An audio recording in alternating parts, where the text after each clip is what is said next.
Admiral Zexthera of the Galactic Council stood before the massive holographic display, her four arms crossed in what humans would recognize as skepticism.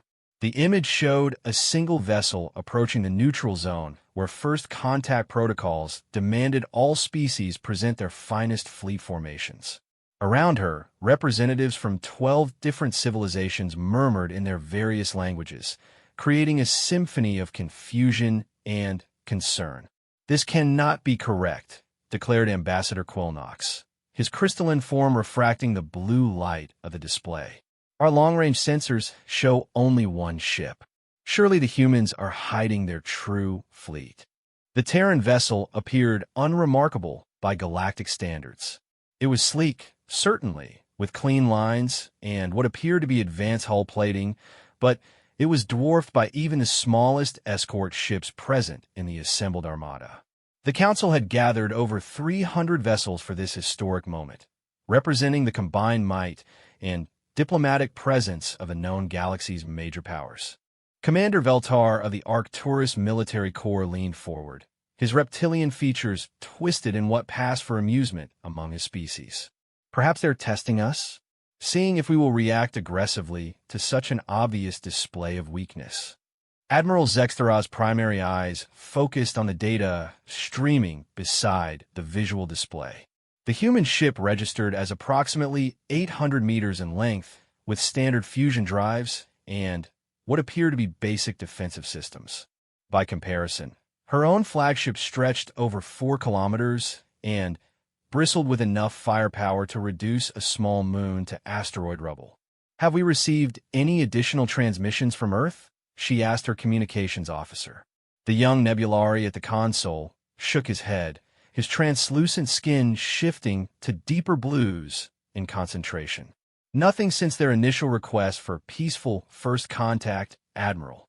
They confirmed they would arrive at the designated coordinates within this time frame.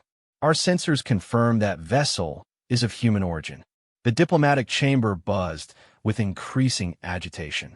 The Vorthan delegation whispered among themselves in their musical language, while the massive Krogan representatives stomped their feet in what their species considered thoughtful contemplation.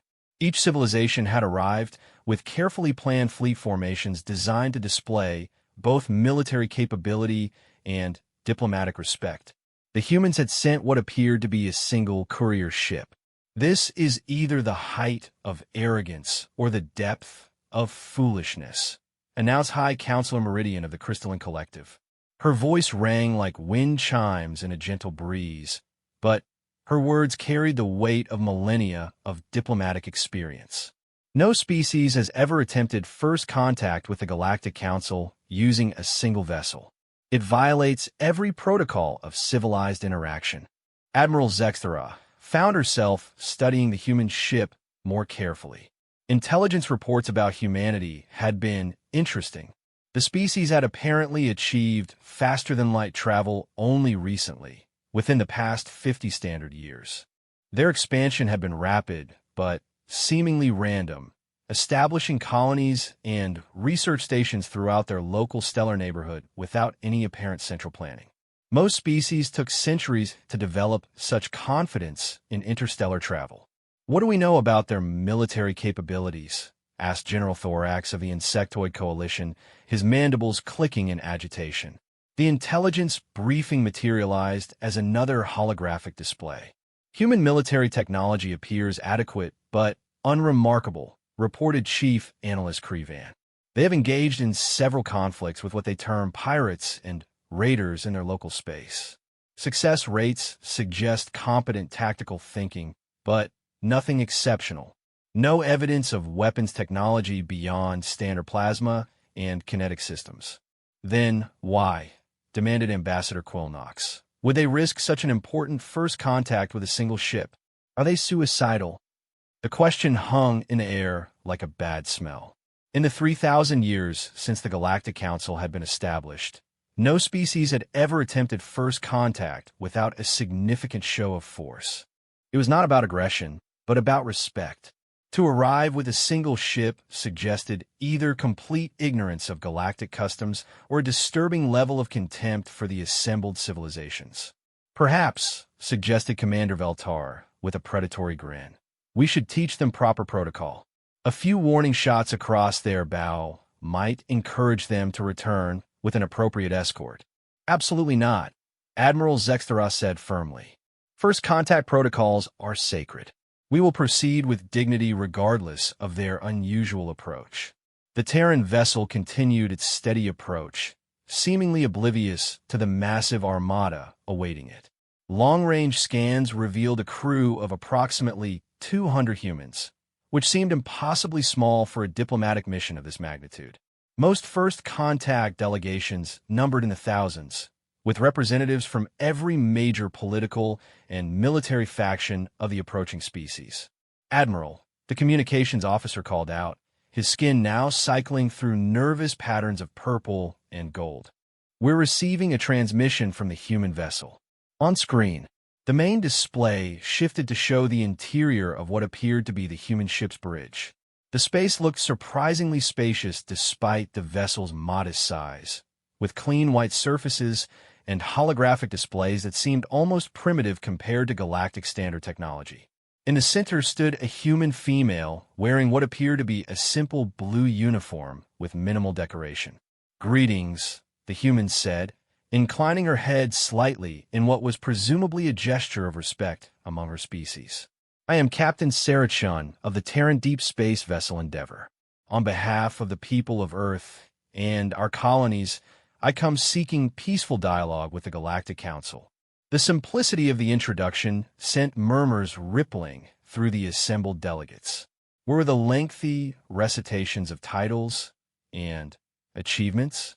Were the formal diplomatic protocols that govern such interactions? Captain Chun stood alone on her bridge, with only a handful of other humans visible at various stations. "I am Admiral Zextera, current chair of the Galactic Council Military Committee," she responded after a moment. "We welcome you to this historic meeting, Captain Chun. However, I must express some confusion regarding your delegation size. Are there additional vessels following?" Captain Chun tilted her head slightly, an expression that might have been puzzlement crossing her features. "Additional vessels? No, Admiral. The Endeavor carries our complete diplomatic team, along with cultural and scientific representatives. Is there something inadequate about our delegation?" The question sent another wave of whispers through the chamber. General Thorax's mandibles clacked in what might have been laughter or disbelief. Commander Veltar's grin had faded, replaced by something approaching confusion. "Captain," Admiral Zextera said carefully, "first contact with the Galactic Council is typically conducted with significant ceremony. Most species arrive with their finest fleets, their most distinguished leaders, their greatest achievements on display. You appear to have come alone." "Not alone," Captain Chun corrected with what appeared to be a slight smile. "I have an excellent crew, and we carry greetings from every nation and colony in human space. But we felt it would be presumptuous to arrive with a fleet for what we hope will be a peaceful meeting." The word presumptuous hit the assembled delegates like a physical blow. Did this human captain truly believe that showing proper respect for the council was presumptuous? The arrogance was breathtaking. "Perhaps," suggested High Counselor Meridian in her chiming voice, "the humans misunderstand the nature of this gathering. Captain Chun, the Galactic Council represents over 200 civilizations spanning thousands of star systems. Our combined fleets could render your entire stellar neighborhood uninhabitable within a matter of days.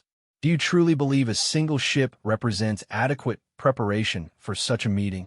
Captain Chin's expression didn't change, but something in her eyes seemed to sharpen. "Counselor, with respect, we came here seeking friendship and mutual understanding, not to engage in a display of military might. If the Council requires such displays before considering peaceful dialogue, perhaps we have misunderstood the nature of this organization." The diplomatic chamber fell silent. In 3,000 years, no species had ever questioned the fundamental protocols of first contact. The assembled delegates stared at the human captain as if she had just declared her intention to challenge the laws of physics. Admiral Zextera found herself in uncharted territory. The protocols were clear about how to handle aggressive species, diplomatic species, even fearful species. But there was no precedent for a species that simply ignored the protocols entirely while claiming peaceful intentions. "Captain Chun," she said slowly, "perhaps there has been a misunderstanding. The display of fleet strength is not about aggression. It is about demonstrating that your species has achieved sufficient unity and technological advancement to participate meaningfully in galactic civilization. A single ship suggests." "Suggests what, Admiral?" Captain Chen interrupted gently. "That we lack sufficient ships? That we cannot build impressive fleets? That we have not mastered the art of war?" The directness of the questions caught the Admiral off guard. "Well, yes. How else are we to evaluate your civilization's readiness for galactic contact?" "Perhaps," Captain Chun said, "by speaking with us. By learning about our achievements, our values, our hopes for the future. By judging us based on who we are rather than how many ships we can build." Ambassador Quillnox's crystalline form flared with indignation. "This is unprecedented. No species joins the galactic community without proving their worth through strength and unity of purpose." "Then perhaps," Captain Chun replied calmly, "it is time for a new precedent." The statement hung in the space between the human ship and the assembled armada like a challenge thrown down before gods. Admiral Zextera felt the weight of 3 millennia of tradition pressing down upon her, while simultaneously sensing that something fundamental was about to change. The human captain stood alone on her bridge, representing a species that had apparently decided to approach the galaxy's greatest powers not with overwhelming force, but with simple honesty. It was either the most naive thing Admiral Zextera had ever witnessed, or the most courageous. "Captain Chun," she said finally, "you and your delegation are welcome aboard my flagship for formal discussions. However, I must warn you that many council members will view your unconventional approach with suspicion." "Thank you, Admiral. We accept your invitation gladly." "And regarding the suspicion," Captain Chen's slight smile widened just a fraction. "We found that the best way to overcome suspicion is simply to prove it unfounded through honest interaction." As the transmission ended, Admiral Zextera stared at the dark screen for a long moment. Around her, the diplomatic chamber buzzed with agitated conversation in a dozen languages.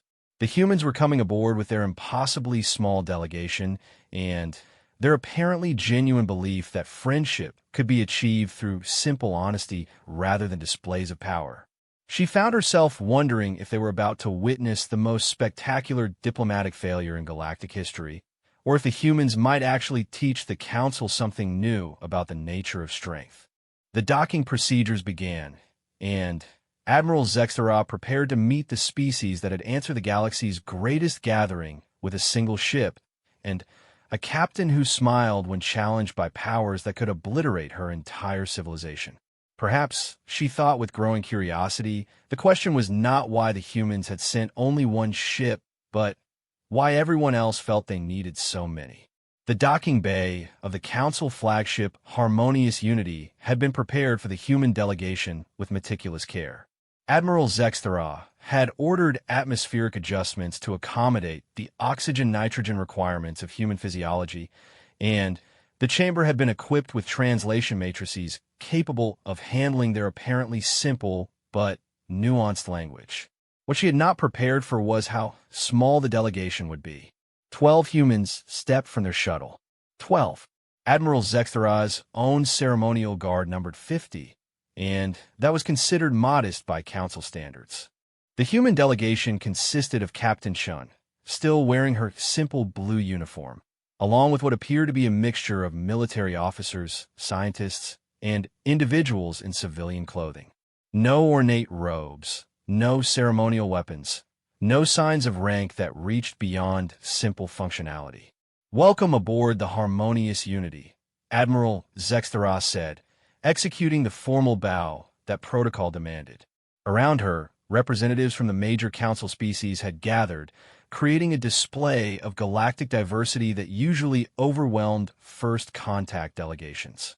The towering Krogan, the crystalline Vorthan, the ethereal Nebulari, the insectoid coalition members. Together, they represented millions of years of combined evolutionary development and technological advancement.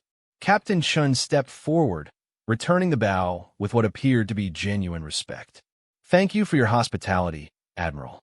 May I present Dr. Elena Rodriguez, our chief diplomat, Dr. James Wright, representing our scientific community, Commander Michael Torres, my security chief, and our cultural delegation led by Dr. Amara Okafor."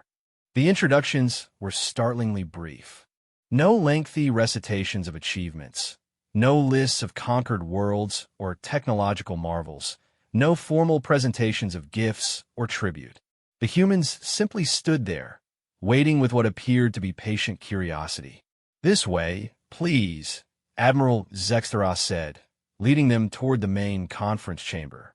As they walked, she noticed something unusual about the human group dynamics. They moved together naturally, without the rigid hierarchies that characterized most galactic civilizations. Captain Chun was clearly in command, but the other showed none of the subservience that typically marks subordinate ranks in military or diplomatic formations. The conference chamber had been arranged to accommodate the myriad physical requirements of Council species. Atmospheric zones, gravity adjustments, radiation shielding, and temperature controls created a complex environment where beings as different as the aquatic depths dwellers and the silicon-based residents could interact comfortably. The humans seemed to adapt to the space without complaint, though Dr. Rodriguez made discreet notes on a simple tablet device. "Before we begin formal proceedings," announced High Counselor Meridian, her crystalline form refracting the chamber's carefully balanced lighting into prismatic patterns. "Perhaps Captain Chun could explain why humanity has chosen such an unusual approach to first contact." Captain Chun settled into the provided chair, somehow making the alien furniture seem perfectly natural. "Counselor, perhaps I could ask a question in return? In your species' history, has the size of a first contact delegation ever accurately predicted the quality of the relationship that followed?" The question caught the assembled delegates off guard. Ambassador Quillnox shifted in his environmental suit, the liquids that comprised his form rippling with agitation. "That is not the point, Captain. Protocol exists for important reasons." "I'm sure it does," Captain Chin agreed. "But we found that focusing too heavily on protocol sometimes prevents us from focusing on purpose.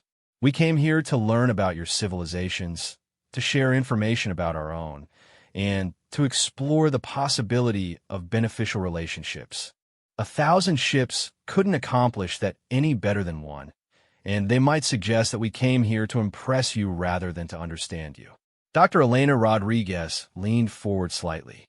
"If I may, we've studied what records are available about Council first contact procedures. The emphasis seems to be on demonstrating military capability, economic resources, and territorial control.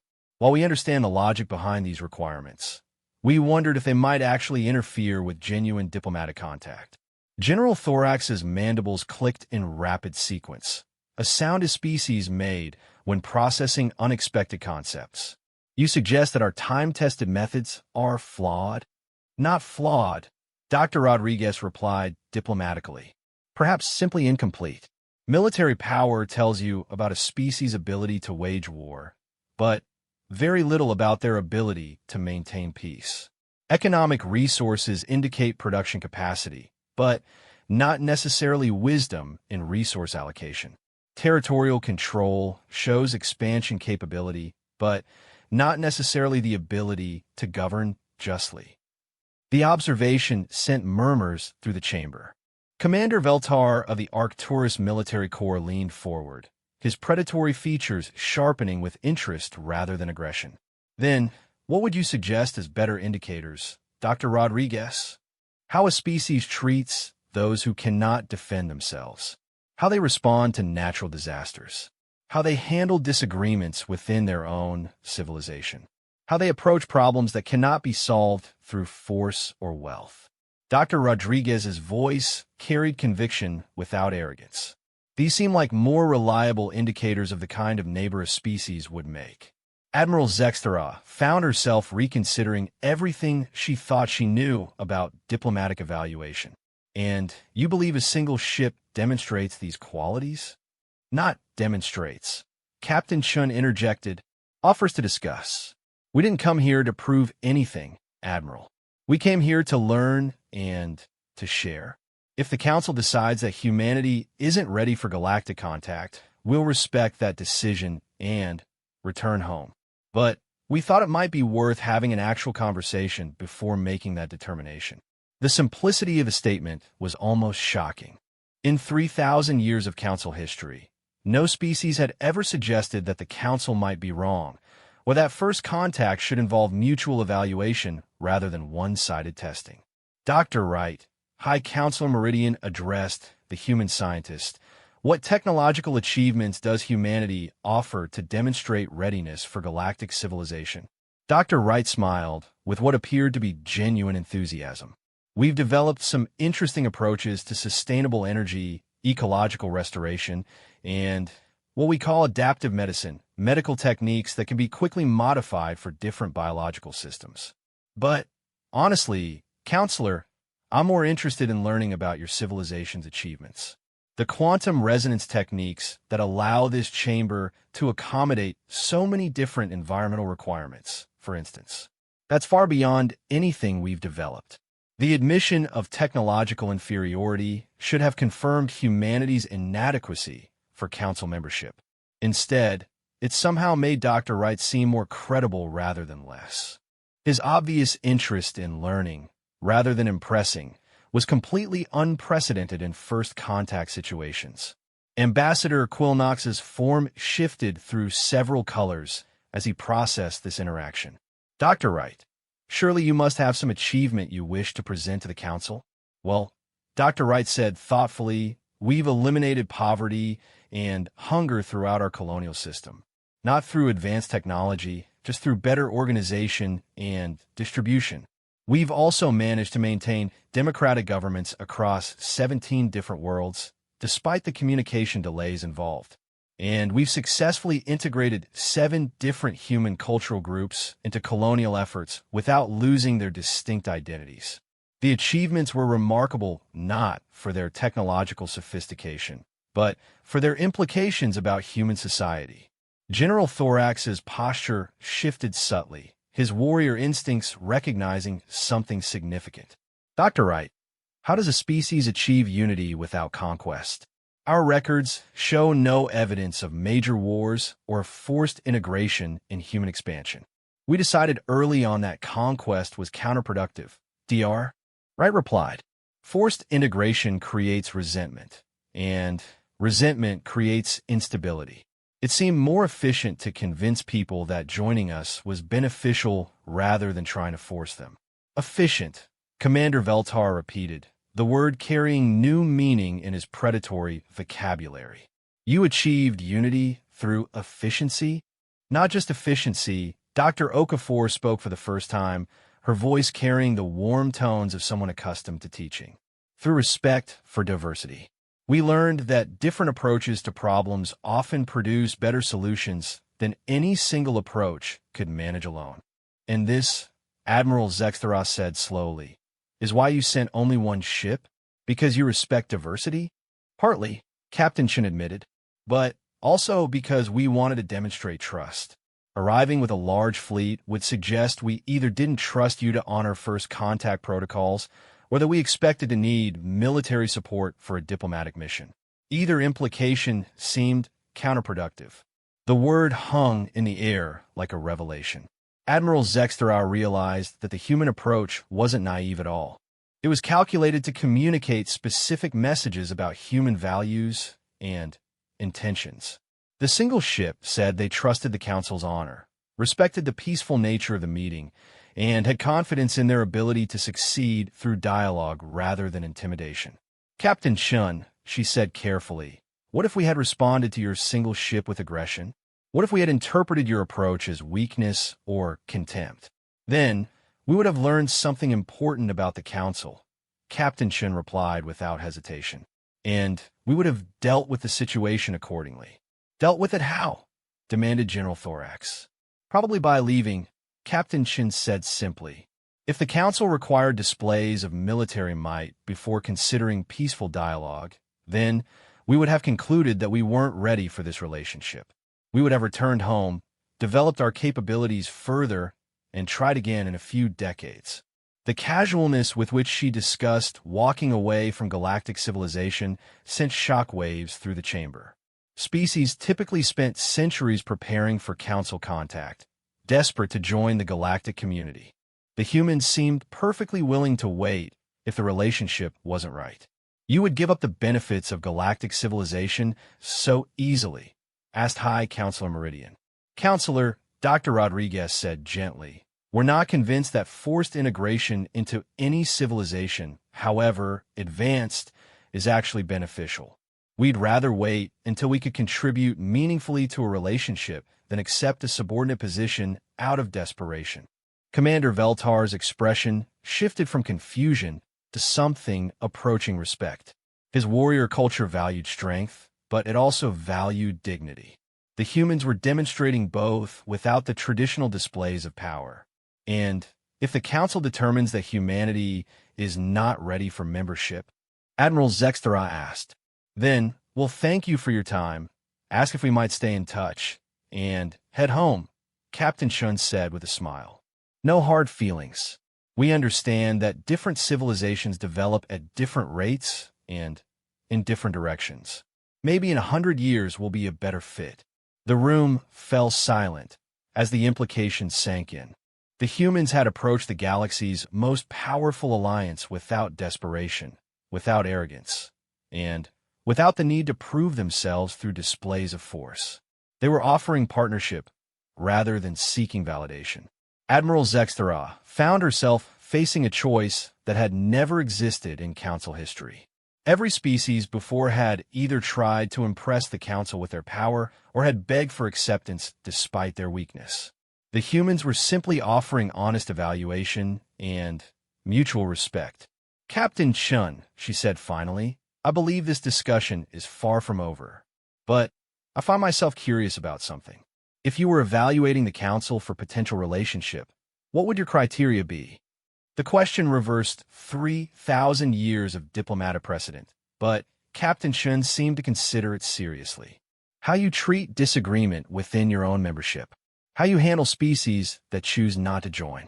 Whether your expansion comes through invitation or conquest. Whether your advanced civilizations help developing ones grow or simply exploit them. Each criteria hit like a gentle hammer blow against traditional Council assumptions. Admiral Zextera realized that the humans weren't just offering a new approach to first contact. They were offering a fundamental re-examination of what galactic civilization could be. For the first time in 3 millennia, the Council was being evaluated as much as it was evaluating. And the humans had accomplished this shift with nothing more than a single ship, and the revolutionary concept of treating first contact as a conversation between equals rather than a test to be passed. The implications were staggering, and they were only just beginning to unfold. The emergency session of the Council Inner Circle convened 3 hours after the formal first contact meeting concluded. Admiral Zextera found herself in the unprecedented position of defending a species that had spent less than a day in Council space, yet had already challenged fundamental assumptions that had governed galactic politics for millennia. The humans are dangerous, declared Counselor Vexmore, his massive Krogan frame radiating the kind of authority that had crushed rebellions across dozens of star systems. Not because they are aggressive, but because they are subversive. They question everything. High Counselor Meridian's crystalline form shifted through subdued colors as she considered the day's events. Dangerous may be too strong a word, Counselor, but certainly disruptive. They have managed to make our most fundamental protocols seem arbitrary. The Inner Circle Chamber housed only the most senior representatives from each major civilization. These beings had shaped galactic policy for centuries, their decisions affecting trillions of lives across thousands of worlds. Yet a 12-person delegation from a species they had never heard of 6 months ago had left them questioning their most basic assumptions. What troubles me admitted General Thorax, his mandibles clicking in slow, thoughtful rhythms, is how reasonable they sound. When Captain Chun suggested that military displays might interfere with genuine diplomacy, my first instinct was to dismiss the idea as naive. But I find myself wondering, when was the last time we actually evaluated a species based on their character rather than their fleet strength? Ambassador Quillnox rippled through several shades of agitation. General, surely you're not suggesting we abandon protocols that have maintained galactic stability for 3,000 years. Not abandon, General Thorax replied carefully, but perhaps examine. The humans raise valid questions about what we actually learned from traditional first contact procedures. Admiral Zextera activated the holographic display, showing statistical analyses that her staff had been compiling throughout the afternoon. The data is interesting. In the past 500 years, the Council has admitted 43 new species. Of those, 12 have subsequently required military intervention for internal conflicts, 8 have been sanctioned for aggressive expansion, and 6 have withdrawn from active Council participation. Your point, Admiral? Konsular Vexmor demanded. Perhaps our evaluation methods aren't as effective as we assumed. We've been measuring military capability and economic resources, but not necessarily stability or cooperative potential. The implications hung heavy in the chamber's carefully controlled atmosphere. Each representative was beginning to confront the possibility that their most cherished traditions might be flawed.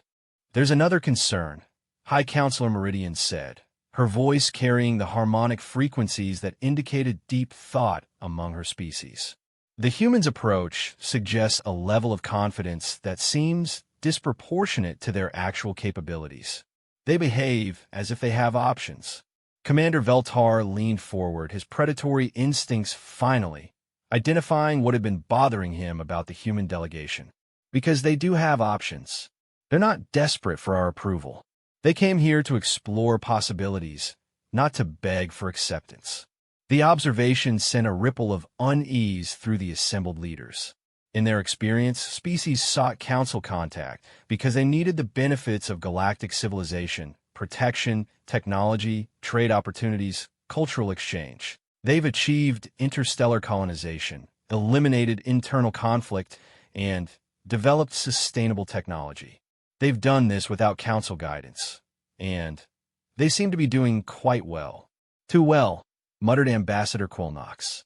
A species shouldn't be able to achieve such stability without council oversight. It suggests they have access to principles or methodologies that we don't understand. General Thorax's mandibles clicked in what might have been amusement. Or perhaps they've simply taken different approaches to familiar problems. Dr. Wright mentioned that they eliminated poverty through better organization and distribution rather than advanced technology. That's not mysterious. It's just methodical. Methodical. Counselor Vexmore repeated, the word carrying ominous undertones in his deep voice. A methodical species that questions authority, demonstrates independence, and shows no desire to be impressed by displays of power.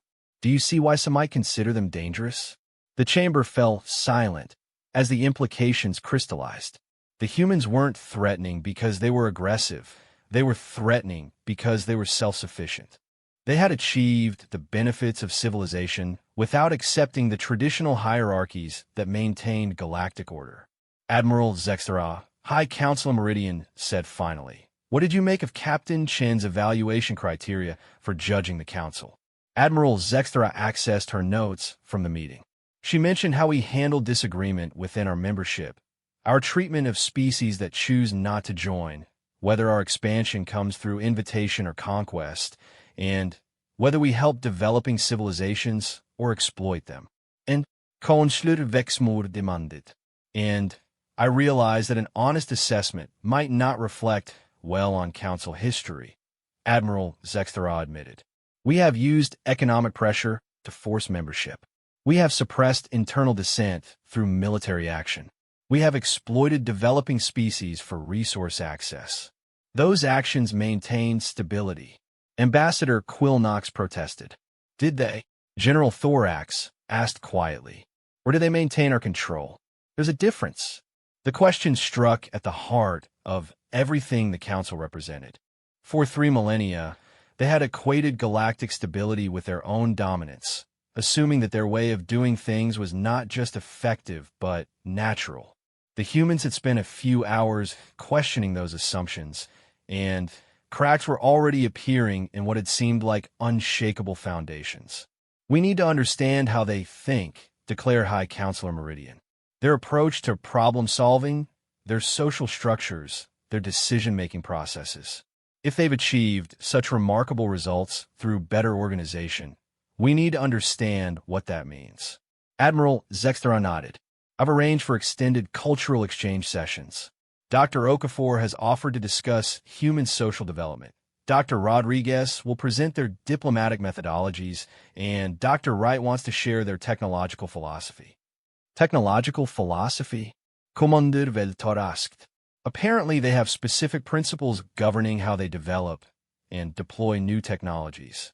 Something about ensuring that advancement serves social development rather than driving it. The concept was alien to most council species, who had generally allowed technological advancement to shape their societies rather than the reverse. The idea of deliberately guiding technology according to social principles suggested a level of cultural maturity that was difficult to evaluate using traditional metrics. There's something else, Admiral Zextra continued. Captain Shin mentioned that they've maintained democratic governments across 17 worlds despite communication delays. That shouldn't be possible given what we know about human psychology and political structures. Unless, General Thorax said thoughtfully, they've solved problems we didn't know existed. Democracy across interstellar distances requires either faster-than-light communication or governing structures we haven't encountered before. Counselor Vexmore's massive form shifted impatiently. We're giving far too much credit to a single ship with a crew of 200. Whatever innovations they claim, they're still a minor species with limited resources and no galactic experience. Are they? High Counselor Meridian asked. They've colonized 17 worlds in 50 years, eliminated poverty and hunger, maintained democracy across interstellar distances, and integrated multiple cultural groups without conflict. By what measure are they minor? The question forced a reconsideration of fundamental assumptions. The Council had always measured species by fleet size, territorial control, and resource extraction capability. By those standards, humanity was indeed minor. But if different metrics were applied, social stability, sustainable development, successful integration, they might actually be one of the most advanced species the Council had encountered. I want detailed analysis of everything they've shared, Admiral Zextra decided. Technical specifications, social structures, governing principles, cultural practices. If they've achieved such remarkable results, we need to understand how. And if their methods prove superior to our own? Ambassador Quillnox asked nervously. The question hung in the air like a suspended sword.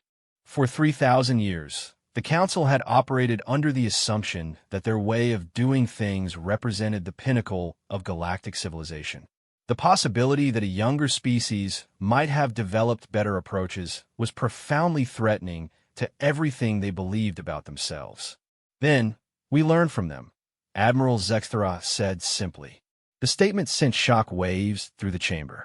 In Council history, knowledge had always flowed from advanced species to primitive ones. The idea of the Council learning from a newcomer species violated hierarchies that had defined galactic civilization. Admiral, Counselor Vexmore said carefully, are you suggesting that we admit humanity to the Council based on their teaching potential rather than their military or economic contributions? I'm suggesting that we reconsider what contributions actually matter, Admiral Zextra replied. Military power maintains order through force. Economic strength enables resource manipulation. But if the humans have achieved stability through cooperation and development through sustainability, those might be more valuable contributions than anything we've traditionally valued. General Thorax's mandibles clicked in rapid agreement. A species that could teach sustainable expansion techniques would be worth more to galactic civilization than a dozen purely military allies. If their claims prove accurate, High Counselor Meridian added, we still need verification of their achievements. Agreed, Admiral Zexteros said, but I find myself hoping they prove accurate. Because if they have solved the fundamental problems of interstellar civilization through cooperation rather than dominance, they might offer something the galaxy desperately needs. Which is, Ambassador Quillnox asked, an example of what we could become, instead of what we are. The observations settled over the chamber like dawn breaking on a new world. For the first time in their long careers, the Council's senior leadership was contemplating the possibility that galactic civilization might evolve beyond its current limitations. All because a species had sent a single ship and asked why anyone needed more. The humans had accomplished in one day what centuries of internal reform movements had failed to achieve. They had made the Council question itself, and they had done it not through force or manipulation, but through the simple revolutionary act of treating first contact as a conversation between equals. The implications were staggering, and Admiral Zexteros suspected they were only beginning to understand what humanity might mean for the future of galactic civilization. 6 months after first contact, Admiral Zexteros stood in the same observation deck where she had first watched the human ship approach. The view was different now. Instead of the massive armada that had originally greeted humanity, only a dozen Council vessels remained in the neutral zone. The rest had departed gradually as it became clear that the humans posed no military threat and required no display of overwhelming force to maintain respectful dialogue. More significantly, the single human ship had been joined by 2 others, not warships, but vessels carrying additional cultural representatives, scientists, and what the humans called cooperative development specialists. Captain Chun had explained that these were people experienced in helping different groups work together effectively, a concept that had initially puzzled the Council, but had proved remarkably valuable in practice. The preliminary reports are remarkable, Dr. Crevan said, his analytical mind still struggling to process data that challenged everything he thought he understood about interstellar civilization. 17 human colonies, each maintaining local autonomy while contributing to species-wide coordination. No central government in the traditional sense, yet more effective unity than most Council species achieve through rigid hierarchies. Admiral Zexter nodded, her attention divided between the report and the ongoing cultural exchange sessions visible through the observation port. Representatives from 12 different Council species were currently engaged in what humans called collaborative problem-solving workshops with their human counterparts. The results had been unprecedented. The Vorthan delegation has made more progress on their resource distribution problems in 3 days than they had in the previous 30 years, she observed. How do the humans do it? They listen, Dr. Crevan replied, the simplicity of the answer making it somehow more profound. Not just to the words, but to the underlying concerns, the unspoken assumptions, the cultural values that shape how different species approach problems. Then, they help everyone find solutions that address those deeper issues. Through the viewport, Admiral Zextera could see Dr. Okafor leading a discussion group that included representatives from 6 different species. The body language of the participants had shifted dramatically over the past 3 days, from defensive postures and careful formal interactions to genuine engagement and animated discussion. General Thorax submitted a request yesterday. Dr. Crevan continued, consulting his notes. He wants to implement human-style collaborative leadership techniques within the coalition military structure. Admiral Zextera turned in surprise.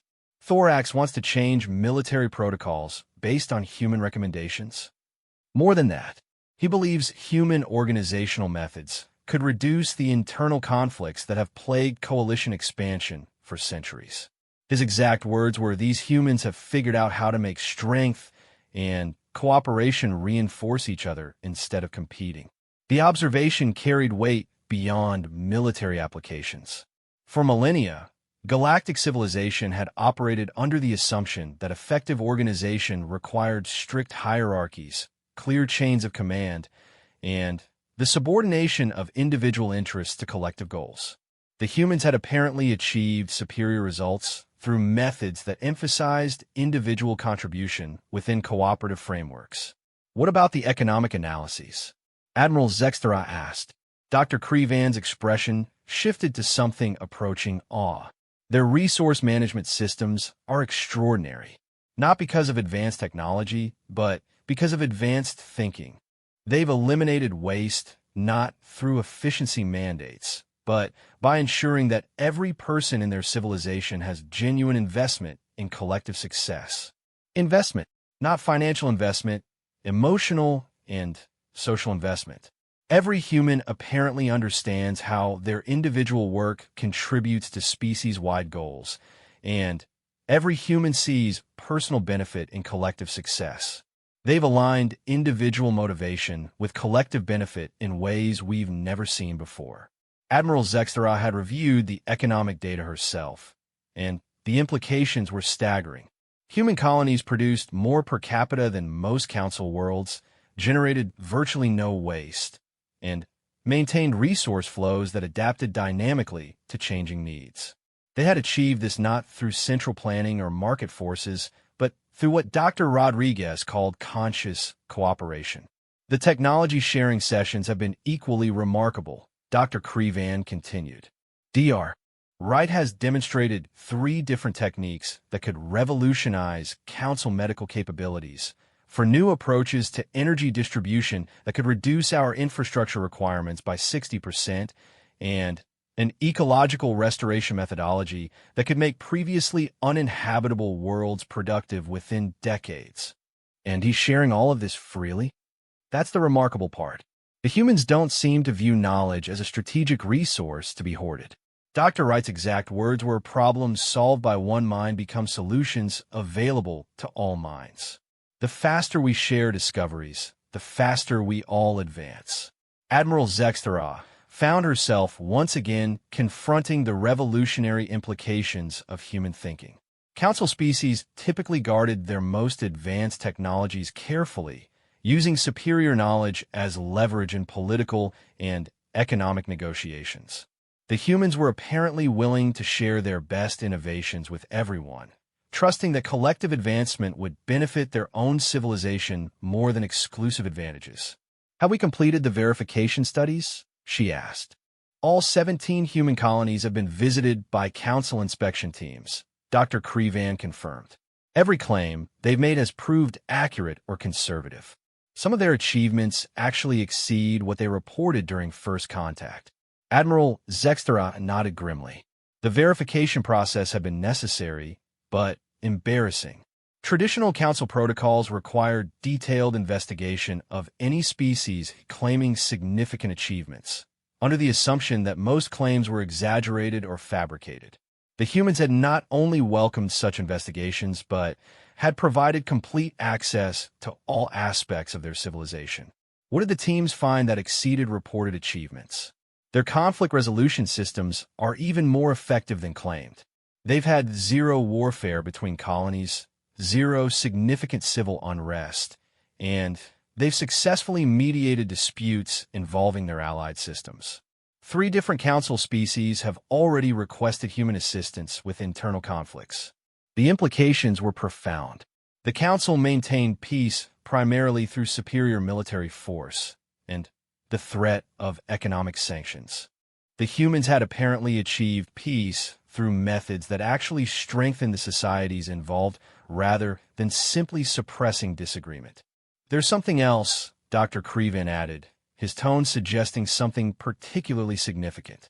The humans have made an offer. What kind of offer? They want to establish what they call cooperative development partnerships with any council species interested in exploring alternative approaches to common challenges. No political requirements, no economic conditions, no territorial demands. Just mutual learning exchanges focused on solving problems that affect everyone.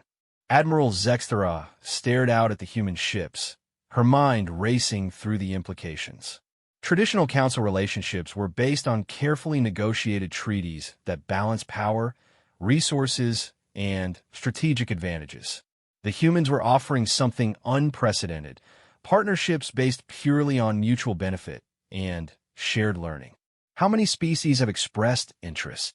47, as of yesterday, including all 12 inner circle civilizations. The number was staggering. Nearly a quarter of council membership was actively interested in learning from a species that had been unknown 6 months ago. It suggested a level of dissatisfaction with traditional methods that the council leadership had never acknowledged. Admiral, Dr. Crevan continued, there's one more thing you should know. Captain Chun submitted a formal proposal yesterday regarding council membership, but not in the traditional sense. Admiral Zexthara felt something like anticipation mixed with apprehension. Explain. They don't want to join the council as it currently exists. Instead, they're proposing the creation of what they call a cooperative alliance, a new form of interstellar organization based on voluntary participation, mutual benefit, and shared learning rather than hierarchical authority and resource competition. The proposal struck at the heart of everything the Galactic Council represented. For 3,000 years, the Council had operated as a hierarchical organization where advanced species guided less developed ones according to established protocols. The humans were suggesting a completely different model based on equality and mutual learning. They want to replace the Council. Admiral Zexthara asked carefully. Not replace, supplement. They envisioned the cooperative alliance working alongside the traditional council, offering an alternative approach for species that prefer cooperative development over hierarchical integration. Admiral Zexthara felt the weight of galactic history pressing against the possibilities of the future.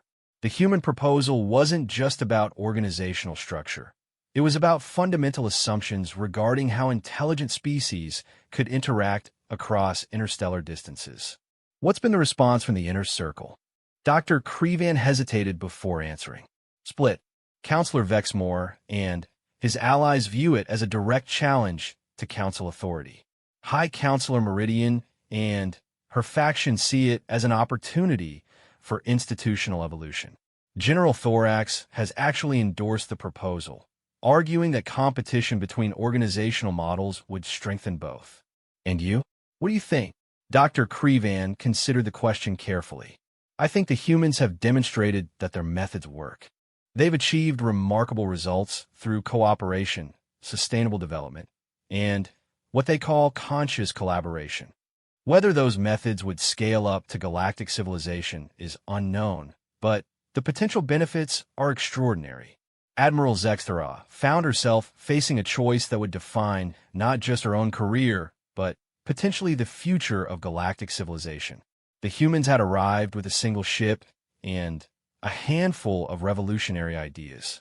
In 6 months, they had challenged every fundamental assumption about how interstellar societies should function. Now they were offering to prove their theories on a galactic scale.